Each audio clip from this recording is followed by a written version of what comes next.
What's up, guys? Welcome back to Bucs Talk. Today, I'm going to look at yet another wide receiver that is Sterling Shepard on the Buccaneers.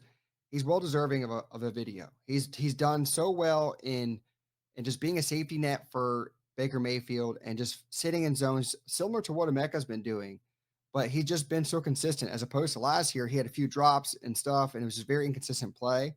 I think he's deserving, and we're going to go over it today, even though because he's the one that got us into field goal position to win the game. So, like I was saying, he's sitting in positions for Baker because when Baker realizing the pressure is getting in, right, getting through the offensive line that's kind of makeshift right now, watch Sterling Shepard kind of go across the field and then read what's going on. They're in a zone. Should I not run into the zone, right? So he's going through, he's getting through. No one's really man on him. Watch as he peeks over here, sees this guy sitting right here in a zone. So let me stop in that pocket in between the two guys. You have two guys sitting in zones. Let me sit in that space, a little void that Baker can hit me into a big conversion, to be honest. Because look at the first down marker right here. We're right past it. Everyone's protecting against that, right? Do not keep going because then you're going to throw yourself into an interception or just force Baker to throw it into a space he shouldn't be throwing. So he stops in the alleyway. Baker zips that bad boy in there, knees getting down to secure that catch. First down, Tampa Bay. You're going to see it from an opposite angle here. As you saw, he got open. He was open immediately, but Baker was looking to the right side of the field.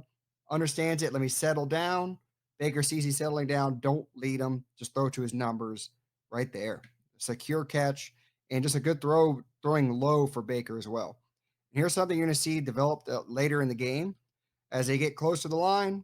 Bucky's in the backfield. They're coming in. Let's get some of that pressure off of us by throwing some quick zones, quick decisions, right? Look how far this guy is playing off. Look how far the safety is. Like that's who Tez is going up against. So let's just get this thing out here. Let's get a quick winner, right? When they're not going to give you a 10-yard gain, okay, they're going to give you at least 5, right? Throw that bad boy out there. Let your playmaker do something with the ball. Tez Johnson as a lead blocker is hilarious to me, but it is what it is. He doesn't even have to do anything. He just kind of gets in the way. Sterling Shepard does the rest, puts his foot in the ground, gets upfield, almost gets a touchdown if he doesn't get tripped up right there. And just making something out of something so little.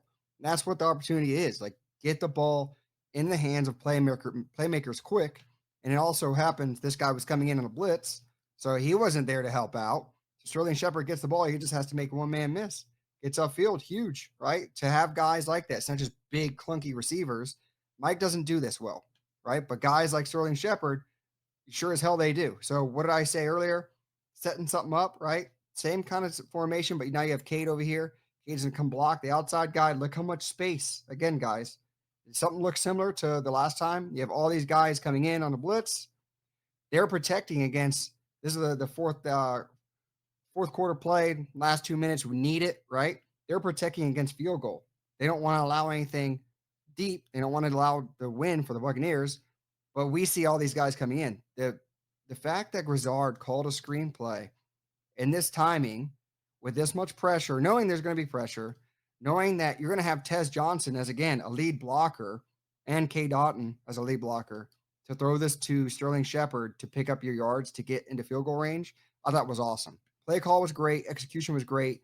Look at the setup, all that space because they knew that they were blitzing. And then also these guys were protecting against a deep throw.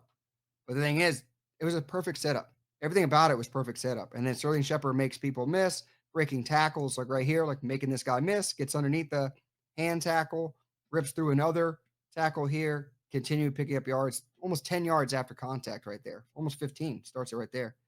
5, 10, yeah, almost 15 yards. Beautifully executed play, though. And here are some of the opportunities that he's going to eventually had. I mentioned this in the Mecca Buka video. Check out Sterling Shepard on the opposite side. He was looking this way the entirety of the play. With a little stop and go where if a safety's shading that way and you know Sterling can pull this thing off, I can see them hitting this later in the season, like just looking dead center.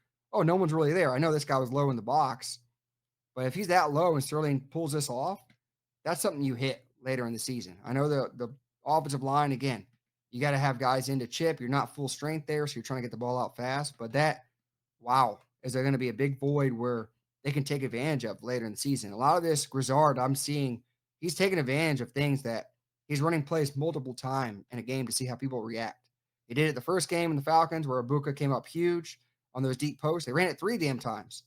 And they ran this screenplay twice in this game. They ran another play that he just missed on Tez Johnson twice, and it was both times could have been converted. It was just either a drop or just an overthrow by Baker.